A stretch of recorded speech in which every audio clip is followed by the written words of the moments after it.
আপনার মিউট করা, mic mute করা ইয়ে ভাই। হ্যাঁ।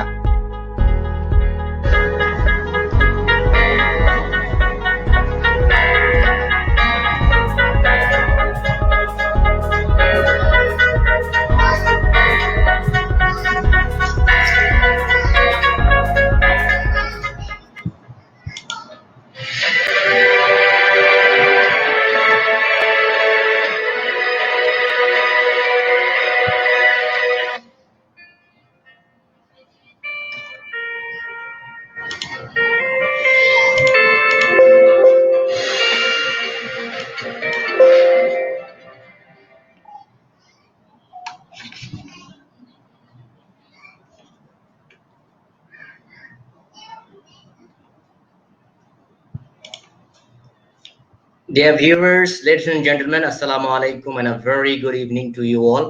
Welcome to our Scholar Alap show with Associate Professor Dr. Abdul Qayyum Masood, who is currently serving as Associate Professor at Noakhali Science and Technology University. Prior to coming back to Bangladesh, he was doing his PhD at Ina University, South Korea. And during that time, he was also doing a part-time teaching, ladies and gentlemen. And he has finished his PhD in 2019, towards the end of 2019. And definitely he was wonderful in terms of doing his PhD. He has many publications and also footstep in the research area. As such, he received a President Award from Ina University for his outstanding contribution in research and publications. At the same time, he was also a scholar from 𝐀𝐻𝐿 International Scholarship and Samsung Global Hope Scholarship. He also received as the best graduate students at Ina University, ladies and gentlemen.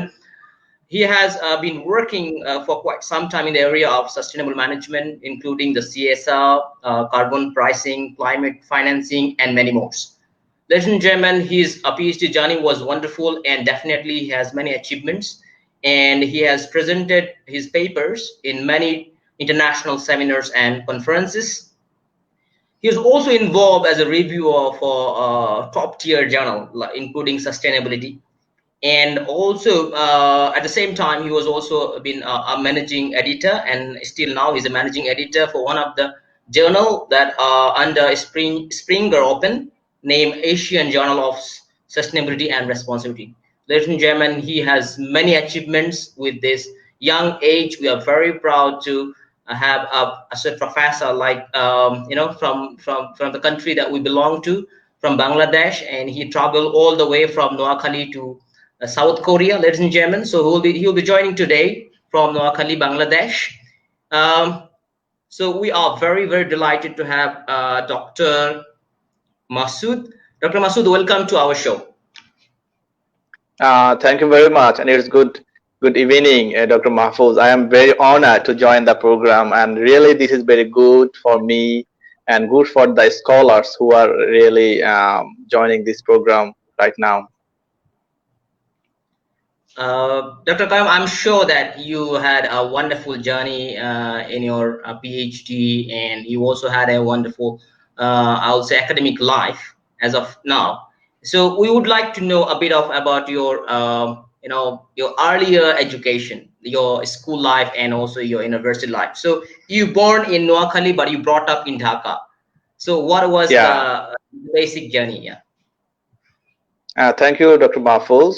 Really, this is very good thing for me.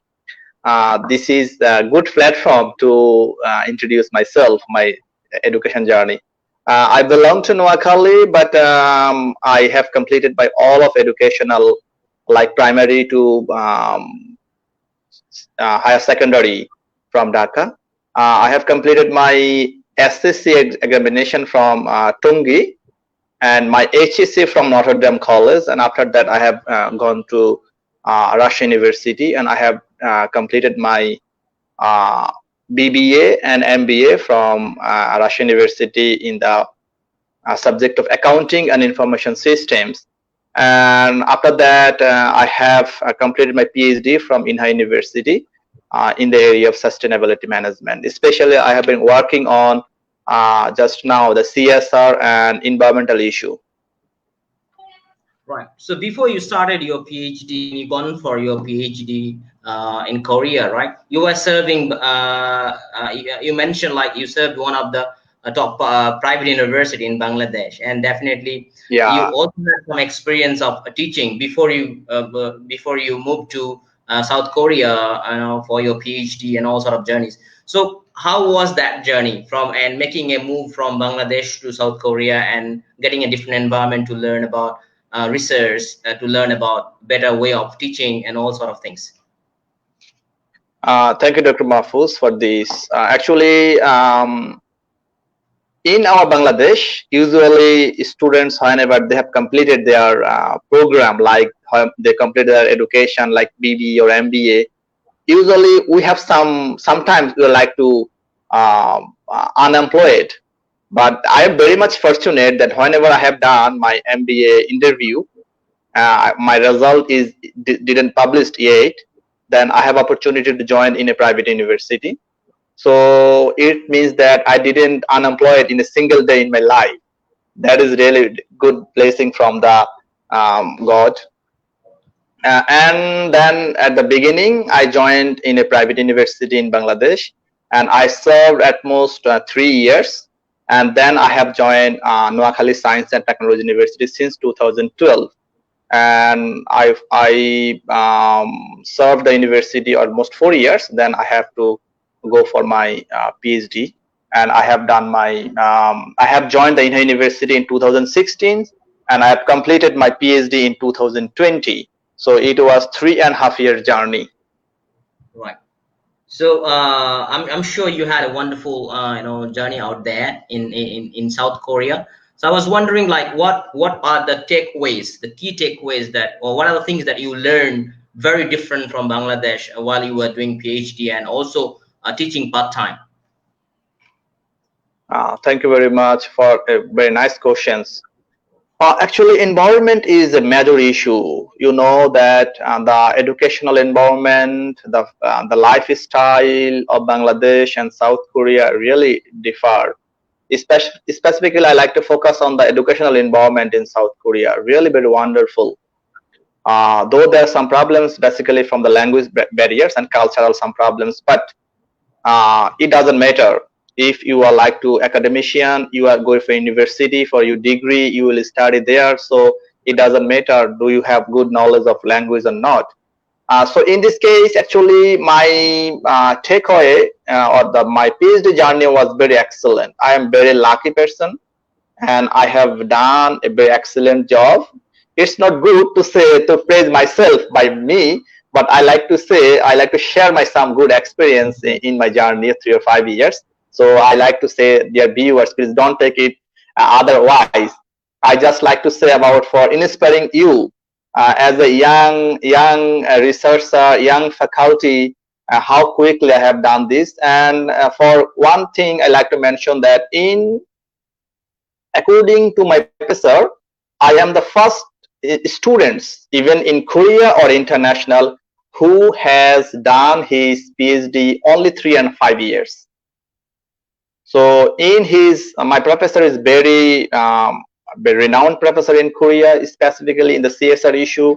He is very he involved top companies as a director, as a consultant. Also, he is a very renowned professor in Korea in this issue, CSR and climate finance issue. So it's the one type of record in my life that I have done my PhD 3 and 5 years, including these 3 and 5 years I have published 5 SSC papers.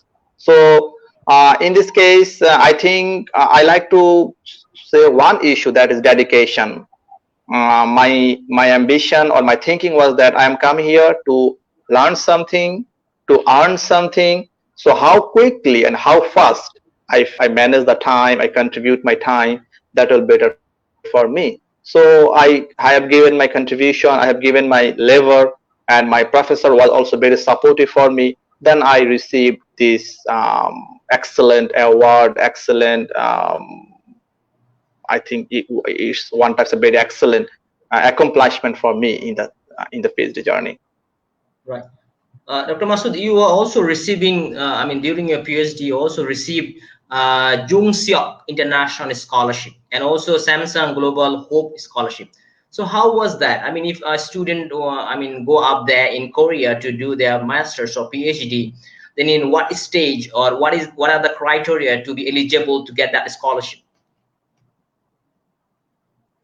Yeah, that's a very good question. Thank you very much, Dr. Mahfuz.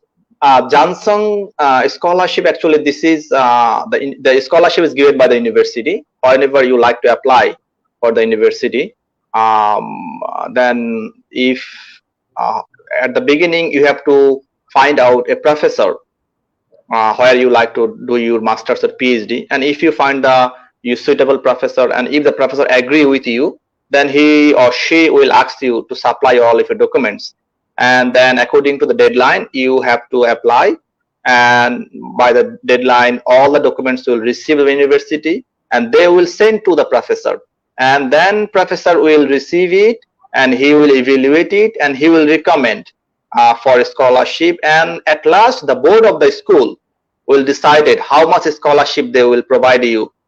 Maybe sometimes 50%, sometimes 80%, sometimes full scholarship. So usually PhD students receive full scholarship, but the Johnson scholarship, actually this is a scholarship only for tuition fee. There is no financial assistance. This is only you don't need to pay any tuition fee to the school. And about the global Samsung Global Hope, that is really very prestigious scholarship in Korea. This is based on your contribution, your performance during the PhD life in Korea. They will selected you, and then the scholarship is only for foreign students, not for the Korean students. So I am very much lucky, because whenever I applied, actually the scholar, I didn't know any information of the scholarship. One day I received an email from my school that Mr. Masood, you can apply this scholarship.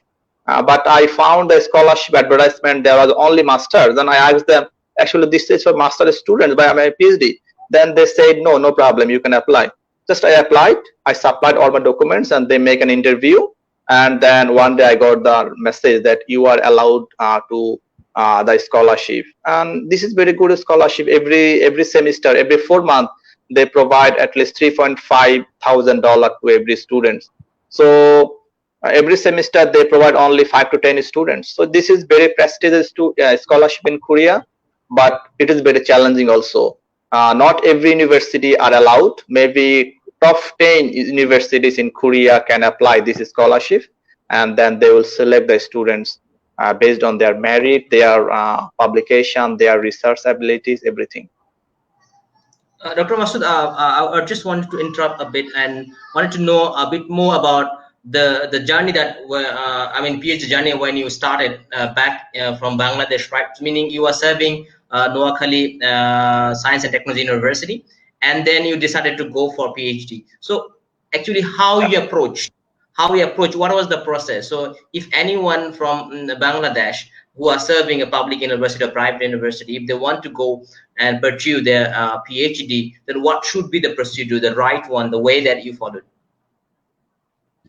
Actually, that's very good. Thank you very much, Dr. Mahfuz, for the question, because many students or many faculty, they are very much interested to know on the process of a scholarship. Actually, there are two processes for a scholarship. One is government scholarship, another one is professor scholarship. So government scholarship, usually every year in a certain time, governments are making announcement. Then you have to follow the procedure. You have to apply. Like Malaysian government, every year they make announcement. There are some guidelines. Students have to apply. So this is one way. But government scholarship is very limited. It's not so wide in worldwide. So most of the opportunity for a scholarship is professor scholarship. It means students have to contract with the professor. They have to email to the professor. So I have done this. I have searched about my research topics interest. Suppose I was interested in environmental accounting. Then I was searching many universities in Australia, in Canada, in England, in Malaysia, also in South Korea, Taiwan, many universities. I request to the professor. And the good news is that one times I have received a good offer letter from University Science Malaysia. But unfortunately, the professor didn't confirm me the scholarship, but she accepted me to be the students of PhD. But that's why I received the offer letter. Everything was done, but I couldn't go because there was no confirmation about the funding. In the same time, I also write to professor in RMIT University in Australia. The same, also professor managed, professor allowed me, but at the last stage, when everything is done, the university board requested me to again review my proposal, and they requested me to apply the next year. So it means, I like to say that firstly you have to find out your area of interest, in which area you are like to do your research or your PhD or your masters. Then you can go for different countries and different universities you like in good universities, and then you have to find the professor, which professors are studying or which professors are giving degree or research on your research interest. Then you just collect the professor's email address and just write the professor that I am interested to apply to work under your supervision, and if the professor is interested to read your CV, and whenever you write to the professor about your interest, you have to attach your CV. Then if the professor received your CV and they find, okay, you are the potential one, then they will reply you, okay, fine, so please give me your research proposal. Then you will submit your research proposal, and if the professor is interested, and if he or she think that you are the right person, then they will just ask you, please apply. This is the procedure. Same procedure I applied in different universities, like Australia. I received the offer letter. I received also offer letter from same time Taiwan one university and one university Korea. Then I decided that it's better to go Korea in better than from Taiwan. Then I decided, and I have joined the university in Korea. Right. Thank you, Dr. Masood. I was also wondering that many of us we do not really know how to approach the professor, and many of us even also not sure that in which field I should prepare the proposal or how to prepare a proposal. So being a very novice, so for example, many of our lecturers back in Bangladesh who are teaching or started just teaching their university life, right? I mean, they started their career as a lecturer, so they may not have experience of doing research. So how they should be approaching or preparing the proposal? Will they be able to do by their own, or what are the things that you have done to prepare a proposal that was well accepted by, as you said, like in Malaysia, in Taiwan, in Korea, and all sort of countries, right? Yeah, thank you. Actually, yeah, this is a big problem in our country, the early career researcher, because you know that in Bangladesh, the education system is really based on theoretical. The education system is not based on research. That's why the students who have completed their masters or maybe their MBA, they have a very little knowledge about how to research. It's the same like me. I haven't good knowledge in research whenever I have done my masters from my university. So that's why we are facing the very similar problem whenever we like to apply, whenever we like to write a good proposal, whenever we like to think about the research interest or research area. So my suggestion is that in this case, this is our problem, our educational problem or environmental problem.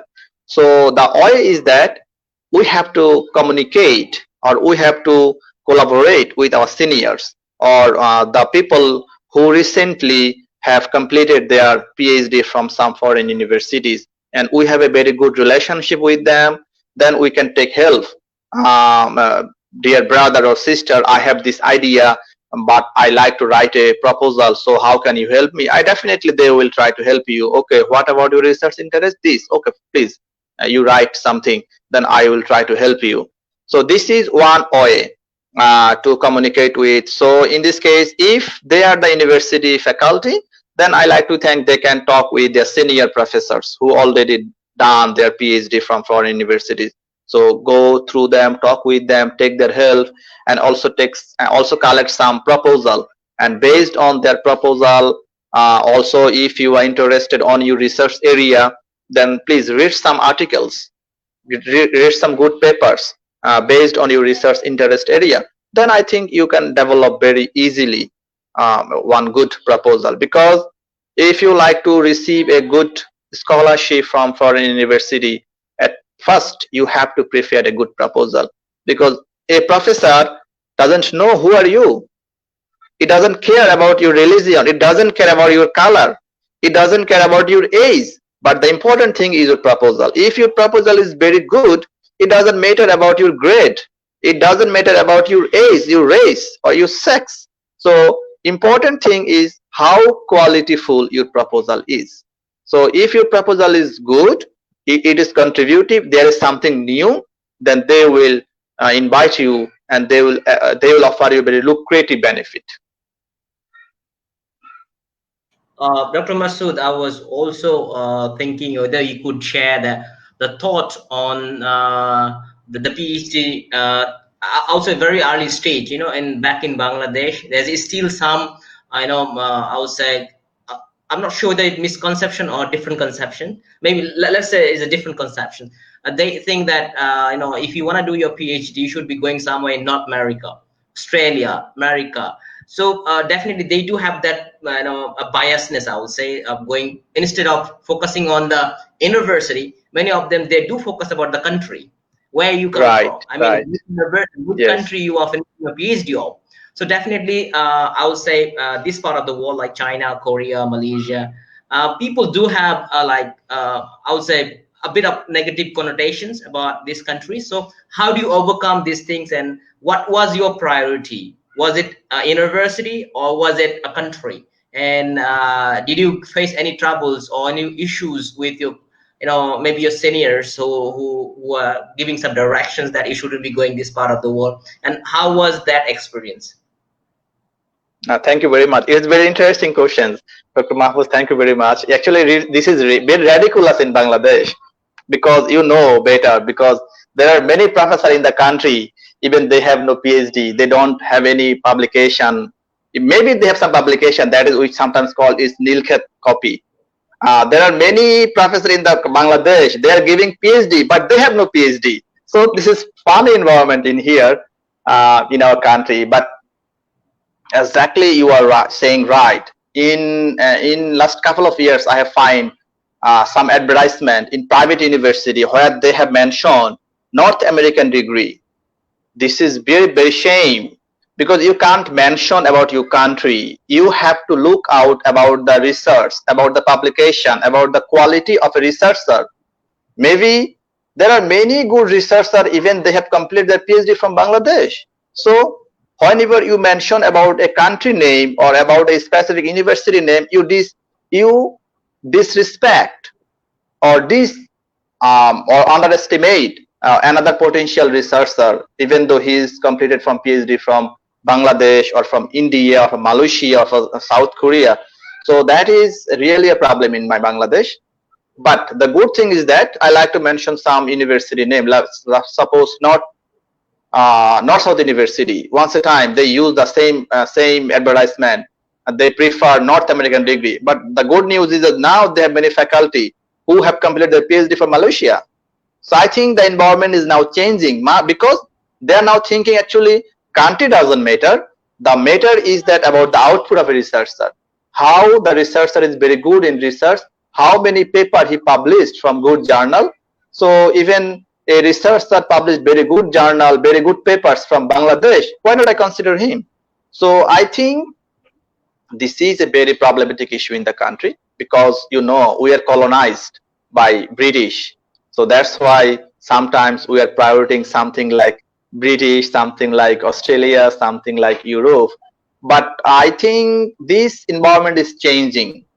This environment is changing. Now many scholars of the country are doing their PhD from Malaysia, from Singapore, Korea, and China. And there, and if you like to compare their performance with other like European, I think, and I can say that their performance is better because they are frequently publishing many good papers than in Europe. I like to give some very practical experience from my own university. Some of faculty, they have done their PhD from UK, but they have not a single paper published in the PhD. That is really questions. You have done your PhD from UK university, but you have not a single paper. So how did you receive your PhD? But this is not possible. I can say this is not possible in China, in Malaysia, in South Korea. Without publication, you have never got the PhD degree.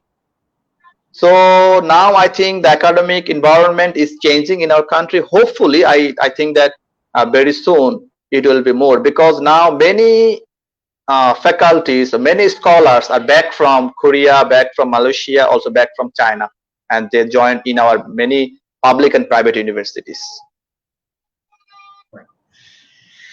We hope for a positive change, and we believe that we'll be going more forward to having quality instead of all sort of things, and that biasness that would not be going going forward to make things better. Because I remember one of the example, once upon a time, one of my friend who finished his undergrad and masters from Dhaka University, and I was telling him, why don't you go for Singapore, National University of Singapore? That time he didn't know about this. He said, Singapore got a good university. So I was like, huh? I was very surprised, and I said, you don't know about NUS. NUS is not, I mean, comparatively, like, is you won't say there's a thin line between NUS and Harvard. So there is this is the cream of the cream. This university is doing fantastic job. So this is the perception, so that we still have that perception, and I believe in near future we'll not have that perception, and definitely we'll be going forward to have a better future. So the next thing that would be in trying to know from you is about your research. I mean, it's been a while that you are working in the area of sustainable management and all climate change and carbon pricing, all sort of things that are related to sustainable development. So, Dr. Masood, to your view or to your experience, what are the emerging issues, the most burning questions that need to be addressed in the area of sustainable management? Thank you, Dr. Mahfuz, for the question. Actually, sustainability management is a very emerging issue. Also, another good thing is that this is a multidisciplinary issue. You can collaborate the sustainable management issue with science, with arts, with social science. There is no problem. So even a student who is doing his study in math, he can involve in sustainable issue. Even the students or the scholar who are working on chemistry, they can working on sustainable issue. So sustainable issue is very large, and that's why the field of sustainability is now very increasing, and most of the universities, top universities in the world, now they're opening like these types of department, like sustainability management, like CSR, or like carbon issue, or maybe climate change issue department. So you also know that the world is now really facing many types of environmental and social problems. Specifically, we like to think about the climate change, climate risks. So that is a very major issue all over the world. Carbon emission. So how can we reduce carbon emission? How can we communicate carbon emission into monetary value? That is a challenging issue now. Many researchers are now working converting the non-monetary of CO2 to monetary values. So whenever we are dealing, or we like to think about the like carbon or like to climate change, then we are deeply involved with environment. So environment issue or climate change issue is a major issue in the world now. and the issue is more serious than COVID. COVID is a pandemic. Maybe we can relieve from this. We have some medicine, but there is no medicine for climate change. There is no prescription for climate change. So how can we reduce the climate change? How can we make any relief or any solution for climate challenges issues? Like the last research of very influential research that is made in 2020. Within sometimes the scientists said that the world major part will be under sea because of the rising water level. But they said that the last research said that within 2050, a major part of cities, including Bangladesh, including Philippines, will be underwater because of sea level rises. And this is true. So what have to think? Because if the part of Bangladesh is underwater, then how can you do your business? How can you sell your product? How can hire your employee from Bangladesh? So how can you make transportation or any types of communication? It's not possible. That's why the issue is very challenging. If there is no solution, the businessman, the political government, every person will be loser. Every issue will be damaged. That's why sustainable issues like climate change is very important. Another issue is that about social issue like labor problem. That is a very big issue. We are using like child labor. We are not giving the good amount of salary or wages to the worker. That is a very big issue. Like corruption issue, companies are not transparent. They are making bribe or they are sending money to another country without proper way. So there are many issues: product quality, product responsibility, and then maybe another issue is about the health and safety of the workers. So these all issues are involved with sustainability issues. That is, we like to say about the TBL, triple bottom line. Sustainability actually working on TBL approach, triple bottom line, and the first approach is economic sustainability. That is related with economic benefit, and the second one is related with environmental sustainability. That is related with climate change, environment, biodiversity, and third one is about the social sustainability. That is related with labor practice, human resource practice, about the transparency practice, about the product responsibility. So TBL is the approach. You can communicate with all other factors in here. So that's why this is not only emerging, this is also very promising. Any department can communicate or can work with sustainable management issue. That is why now if we consider about the World Bank, IMF, United Nations, they are focusing on sustainable issue very importantly, very prominently to tackle these problems. Right, Dr. Masood, thank you so much for your thought and shedding light on the issue that are very promising in nature and very, I mean, I would say very timely in need. And thus we need to be working on that. So definitely we believe that you had well thought and you have understanding about that issues, and thus you published many paper in SSCI Index journal. And you do have experience of publishing in a top tier journal. And with that note, with that understanding, we wanted to know your experience of publishing papers, writing papers. So when you first started writing papers, so what was your approach? Then your supervisor, definitely he is a prominent guy out there, so he guided you. So what was the process and what is the way that you feel a paper should be written from the very beginning, and then it will have a high chance of getting into a top tier journal? Thank you, Dr. Mahfuz, for very informative questions. Actually, for writing a paper, my first suggestion is you have to read many papers. Without reading many papers, you cannot write a single paper. Because writing a paper is not a big deal. Publishing a paper is the big deal. Maybe you can write a paper 2 months, but you cannot publish a paper within 3 years. one of my paper is under review plus 2 years, there is no response. So whenever a researcher like to write a paper, my suggestion is that you have to read many papers. In the PhD program, we have many coursework. So all time professors are giving in a class maybe 5 papers, 6 papers. So then they give up the work. Next class you have to make critique. That is really very difficult part, to make a critique of a published paper.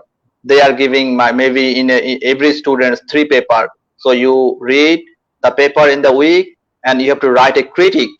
So a published good top 5 journal, and whenever you will read the paper and you make some fault, some weakness, and some future direction of research, it's really very difficult. So whenever you read more and more paper, and you will make some critique very clearly. What is the objective of the paper? What about the methodology of the paper?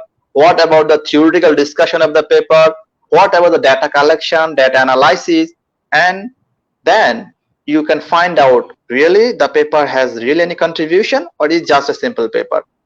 And in this way, if the reader makes some critique of many papers, then the reader I think has good experience and he can write very confidentially, or very it's not confidential, it's like a brave way. He will be like to write, oh yes, and now I am very much confident to write a paper because I read many papers. I have the know in my area. Suppose if you write a paper about the CSR in my accounting area, CSR disclosure, if you read 100 papers and if you critique at least 50 papers about the each paper's weakness, its strength, opportunities, or the future direction, then definitely you have a good idea what about the first work done on your area. Then you can very easily you can write. You can, if you start, you can write. So I also did the same procedure. At the beginning, I read in our PhD class, professor gave us many paper. We have to read the paper. We made critique and we make presentation. And there was a debate in the classroom with us, with professor. And then whenever we read this paper, we have good knowledge, good understanding, and good confidence. Then okay, I think okay, I can write some paper. Then I said, professor, I'm interested to write these types of issue. Professor, okay, fine. You can collect data. You can start your writing. Then I have collect some data. I didn't go for analysis because in our lab there was a specialist who just collect data, and she was very expert on that analysis. We just give the data, and she analyzed, and we, professor and now we make the model. And whenever the data is ready, the model is ready, the result is in my hand, then I have start writing the paper. So whenever I finish the writing paper, I deliver to the professor, and then he read it, he review it, he corrected it, and he send the paper to the English editing and then send to the journal. So my experience is that writing a paper is not so many difficult, but the most difficult thing is the publishing a paper, because whenever we submit a paper, we have to wait long time. So all the researchers who are new in research or in writing, I like to think that you have need more and more patience. If you out of patience, that you will be less interested in research work. Dr. Masood, you have been a reviewer for years, and at the same time, you are also a managing editor. So when you are reviewing the papers for top-tier journal like sustainability and other, I would say SSCI index journal, and at the same time, you are also handling the papers being a managing editor.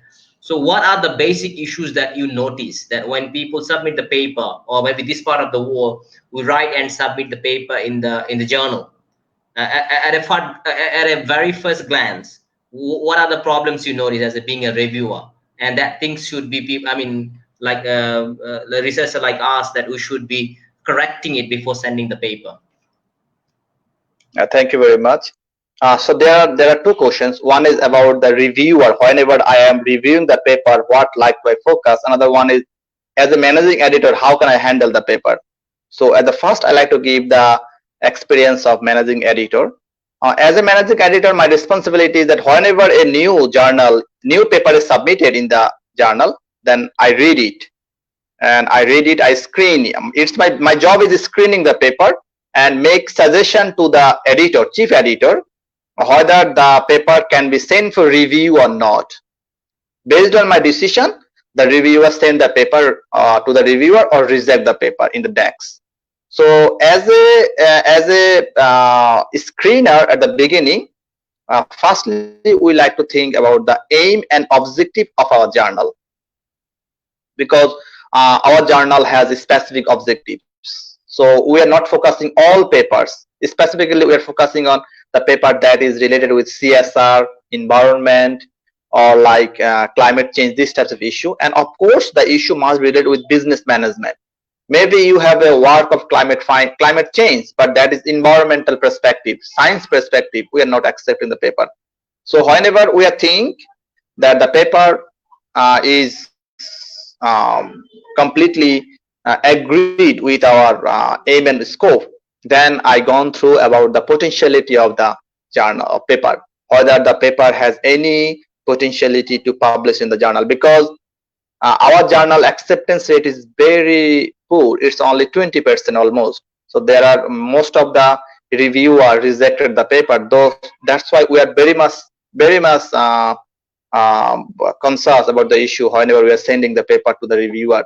So then we like to think about the contribution, whether the paper has really any contribution. It has very good data, it has very good theory, it has very good model.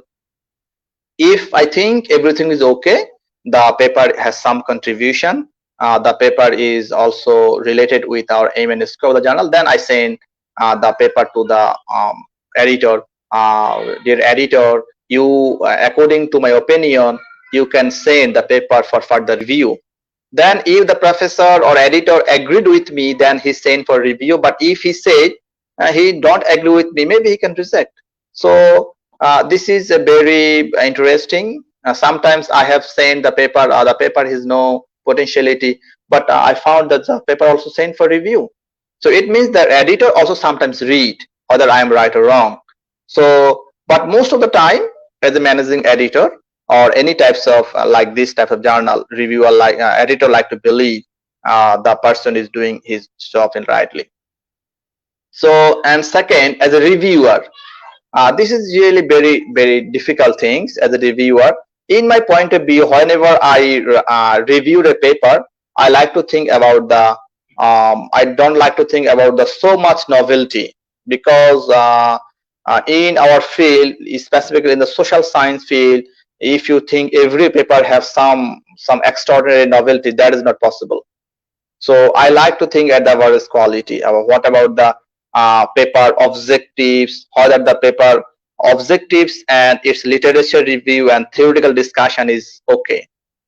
And most of the paper, the important thing is about the objectives, literature review, and theoretical discussion. That is, we like to say, conceptual framework. If the conceptual framework is strong, then there is a high possibility to publish the paper.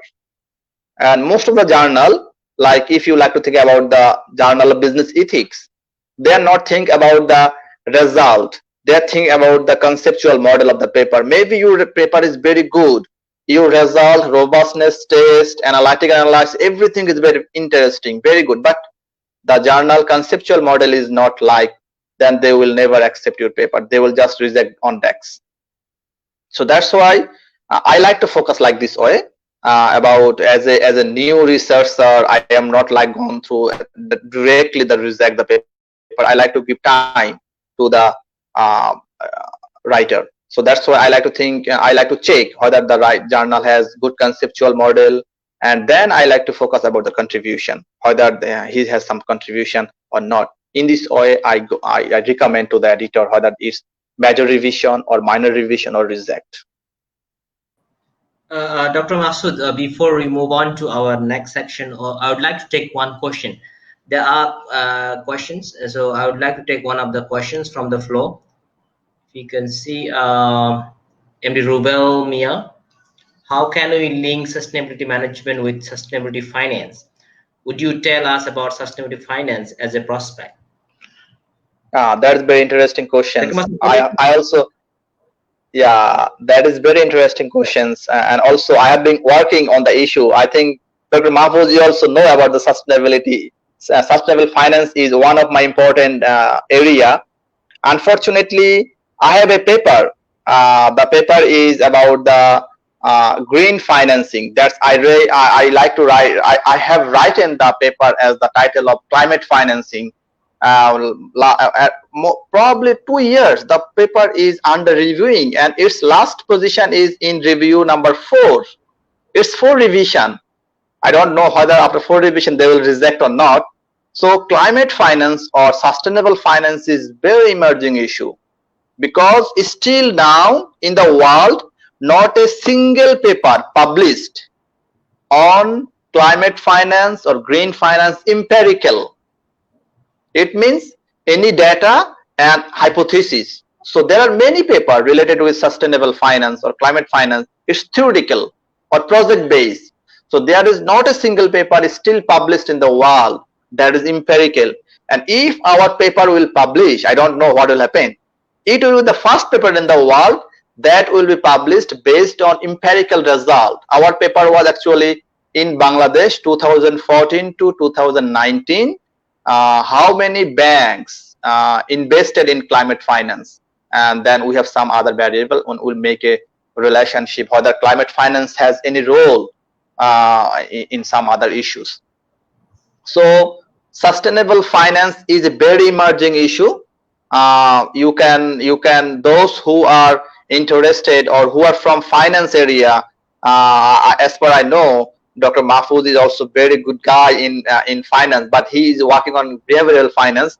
But so there is huge room to work on sustainability issue, because you can work on climate finance, you can work on sustainable finance, green finance, how the finance related with companies' financial performance, organizational performance.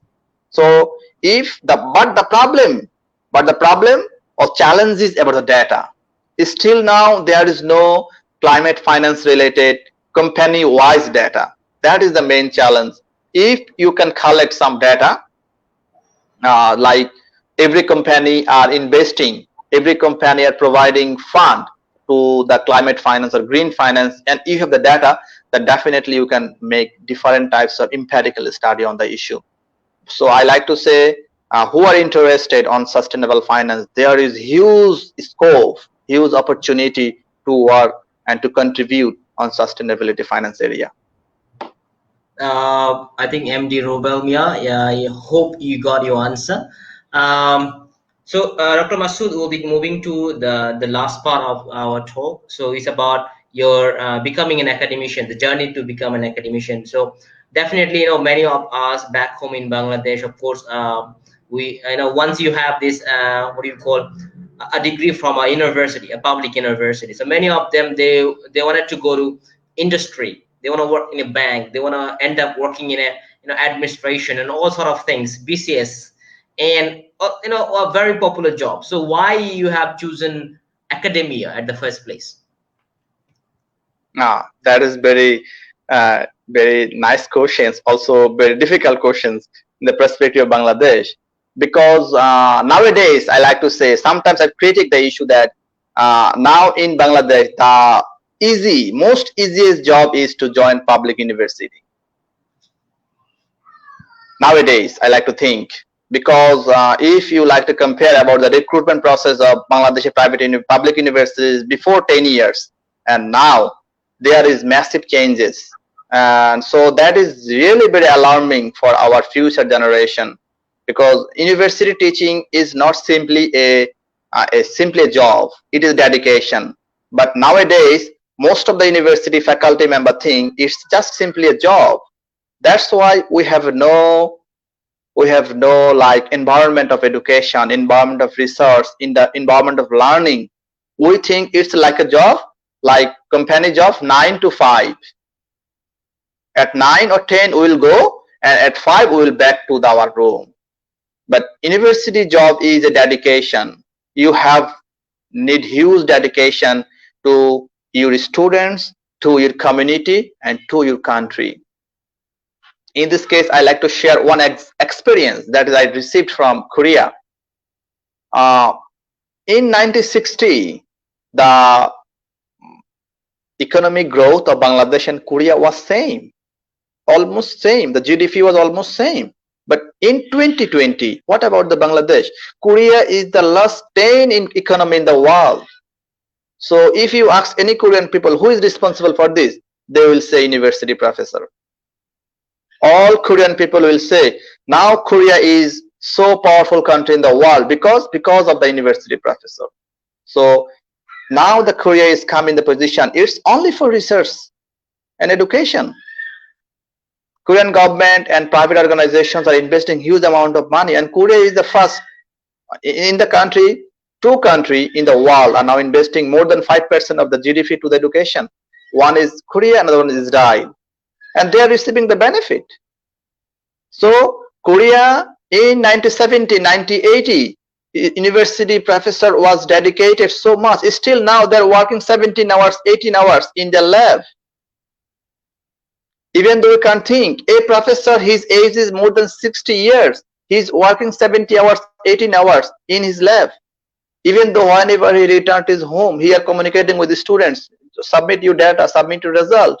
So the whole Korea is now very much thankful to their professor, and for this reason they are so much respected to the professor. Still in Korea, if you think who is the most respected person, university professors are the most respected person in this Korea. But unfortunately, we are not getting this. Why? The reason is that we have no contribution. We are thinking university teaching is like a job. What types of job? It's like a job like 9 to 5. We have no contribution. We are going, we are teaching, we are receiving salary, we have no plan, we have no vision, we have no dedication. That's why we're not considering research. So my opinion, Dr. Masud, just to add on it, but in terms of number, if you look at the number, the number of educated people are increasing from 1971 to till today, and of course the number of professors are increasing in Bangladesh. Number of lecturers are increasing. Number of universities are increasing, at a different pace. So if such, then what is the thing that we are missing out of here? Yeah, that is very, very, very good questions. Actually, I like to say that the reason is that we have no vision. Our education system still has no vision, because every government, whenever they are come, they experiment the country people, they experiment education system. Still now we have no detailed or long-term vision, long-term strategy on education system. That's why we have increasing number of university, increasing number of professors, increasing number of students. But what is our corruption is increasing, our bribe is increasing, our social disaster is increasing. It means our education system is failed. If university increasing, professors increasing, educated students increasing, then definitely if you compare others part of the world, social problems is decreasing, corruption is decreasing, ethical issues are increasing. But what is happening in Bangladesh? Education system is increasing. It means university increasing, faculties increasing, students increasing, but corruption, unethical, irresponsibility, accountability is decreasing. It means our education system is not working accordingly. There is a big problem in our education system. So this is the high time we have to find out what is the fault of our education system. If we can't solve the problem of education system, even though our university will 500 times now, there is no benefit. There is no benefit, because we are thinking education or university teaching is simply a job rather than a profession.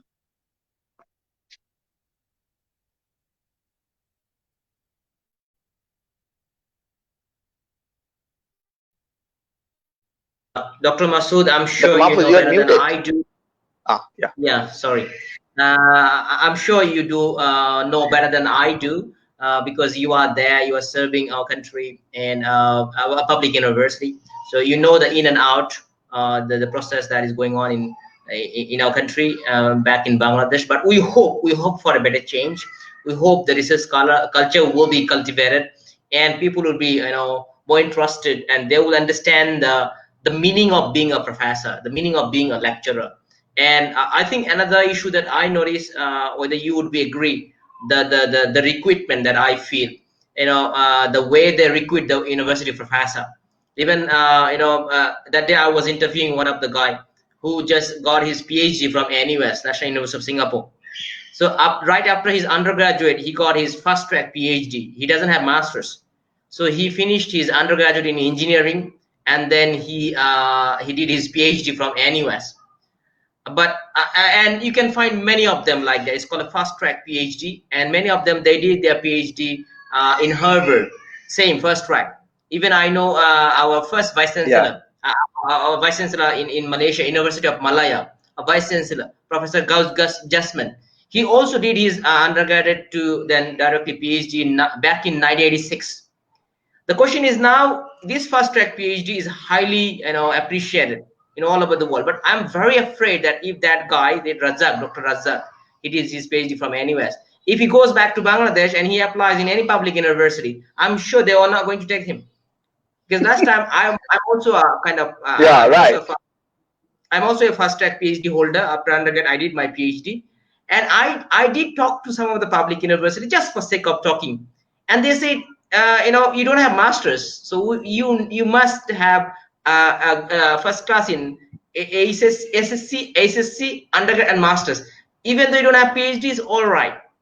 You see, look at the criteria that they're setting to appoint a professor who would be enlightening the world. I mean, so into what extent you agree with this ways of appointing professors in Bangladesh? Yeah, I am totally agree with you. This is very funny thing. But we have to. There are many critics, many things, many university faculties are now arguing the issue. They think we have to change this, but unfortunately, our policymaker, that in our country, the policymaker really, they are not doing something for the betterment of the country. Sometimes they are thinking just only for their power. Sometimes they are thinking just only for their interest.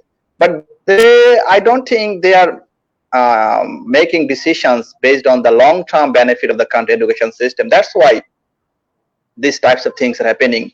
You gave the good example. Even though you have no masters, so you have no scope to apply any government university in the Bangladesh. So this is very funny things. Even though a student or a professor of MIT, Harvard, Oxford, if they have no masters, they have no scope to join any public university in Bangladesh. So what types of decision this is? So I think we have to change this policy. We don't like to think this is also one types of benefit or one types of outstanding achievement of his students. Without masters, he or she received PhD just from undergrad to converted to or joined to PhD program. So the students is a scholar one. He's outstanding. That's why he skipped from master's program and just directly joined to the PhD program. But in our country, not only this issue, in our country still now, whenever you are like to recruit university professor or lecturer, you have to, there is some mentioning. Suppose SSC, HSC, you need some specific GPA. So maybe you have 50 or 100 paper from top 10 journals in the world, but your HSC GPA is less than 3.5. You cannot apply any public university in Bangladesh. So this is funny thing, but I think we have to change these types of rules. Other than we cannot make competitive the job. Right. Yeah. Right. You are there. So, Dr. Masood, I believe so, and I'm sure you taught in Ina University back in Korea, and you know the quality of the students. So if you compare the quality of students, and I would say definitely we have a brilliant minds in Bangladesh. We have brilliant minds, but I think the direction, the experience, and the environment is not there. So we need to work on that. So I'm very hopeful and I'm very optimistic type of guy. So I believe there will be a change. There will be a positive change. so that all of us work together to make things better, to make our university better, to make our education system better. And hope the people who are out there who are making policies, I'm sure they would be listening to some other conversations and they would make some positive. So what would be your last things for the young generation who are also kind of like unemployed? Today I was looking at one of the news that the primary school for the they applied for being a teacher in primary school. The number of candidates were 9,900,000. So I'm sure there's a huge unemployed graduates out there. So there are so many I'll say unemployed undergrad and master's holder. So what would be your suggestions, I mean, way forward that they can make things better or their life better? Thank you, Dr. Mahfuz, for very interesting and promising questions. Actually, all time, whenever I am in the class, I like to suggest my students, this is not the age of 1980 or 1990. This is the age of 2020. The world is open for you. So you don't need to the job of Bangladesh, because the world job market is on your hand. From Bangladesh, you can apply US, you can apply Europe, you can apply Malaysia, you can apply Singapore, Sri Lanka, you can apply Korea, Malaysia, everywhere. But what you need to make yourself qualified. So if you are qualified, you can compete any countries in the world. Maybe in Bangladesh, some organization will ask about your color, your political affiliation, or some other things. Maybe that nepotism.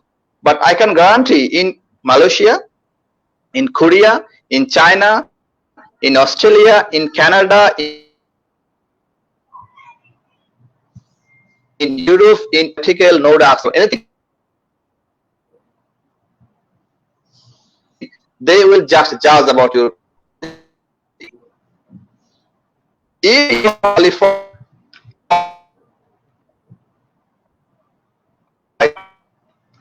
same day you will receive the appointment letter. So what you need, and at least standard level, then the world is in your hand. You can apply from Bangladesh to any other country in the world. So I like to suggest the young generation, don't think only the BCS job. Don't think only the Bangladeshi job. You also think yourself, just think the international job and make yourself like that standard. What types of things, what types of qualities are asking for those multinational companies, international companies, and if you like believe that you have these qualities, then there is no problem of job, there is no problem of unemployment. You can job, you can find job, you can got opportunities, you can go, you will receive appointment letter, you will receive opportunities from international countries. So just make yourself qualified, make yourself that you are quality students, you can compete any students in the world. If our students can maintain this approach like internationalization, then I think there is no problem for our young generation. Right. Dr. Masood, there will be a last question to you. How do you rate the importance of having a network, international network, to be good or to do excel in research? Yeah, that is very important questions. Actually, Dr. Mahfuz, you asked me about the research proposal. How can we write a research proposal as a lecturer or as a young researcher? Then I said that sometime maybe I have no knowledge about the research. So how can I write? I need collaboration. I have to talk with my senior brothers, senior colleagues, or maybe my friend who are studying in foreign country.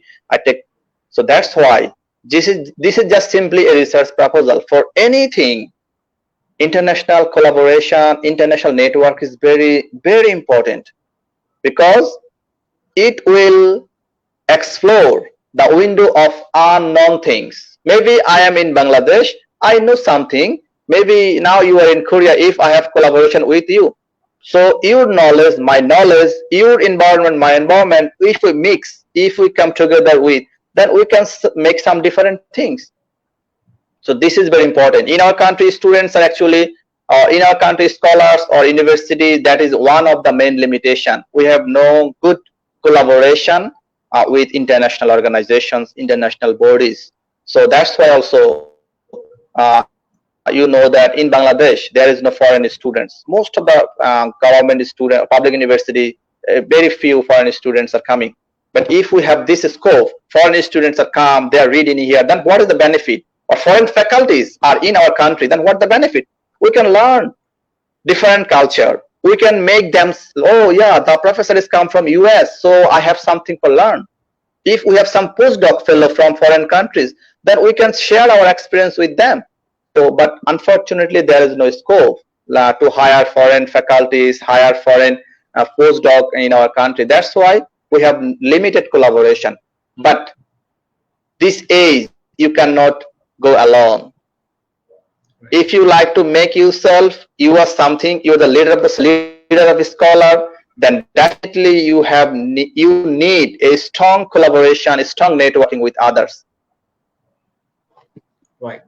Thank you, Dr. Masood. We are very grateful to have you on our show this afternoon, and I'm sure our discussion would have some use for our viewers. Ladies and gentlemen, the things that we came to know today is that we have to be more open for internationalizations. We have to open our door to be ready to collaborate with others, and in no time I would believe that Bangladesh would also have different policy of accepting foreign students, faculty members, and all sort of things to make our university more international in nature. With that hope and with the belief that we all are a global citizen, so we have to think globally, we have to act and think globally, so that would make us better and being more competitive and relevant to the world. With that note, I thank you very much, Dr. Masood, and I thank our audience, our viewers who are watching us this evening. And at the end of the day, I would say what matters is that how we learn, how we open our heart, and I think the attitude does matter. So with that note, I would like to offer our all the young generations suggestions that please do open your heart, be more positive, try your best to connect with the seniors that you have in all around the world. Do not hesitate, do not feel shy of contacting others, and get in touch with them to learn more. And with that, learning definitely would grow, and our country will grow, and at the end of the day, we all believe the Bangladesh will grow. With that hope, with that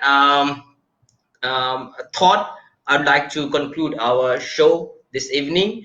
So I'll see you tomorrow. I'll see you again the next week on Friday. Till then, stay safe, stay blessed, and thank you very much, Dr. Abdul Qayyum Masood. Assalamu alaikum wa rahmatullahi ta'ala wa barakatuh. Thank you, Dr. Mahfuz, for inviting me, and thank you all the viewers.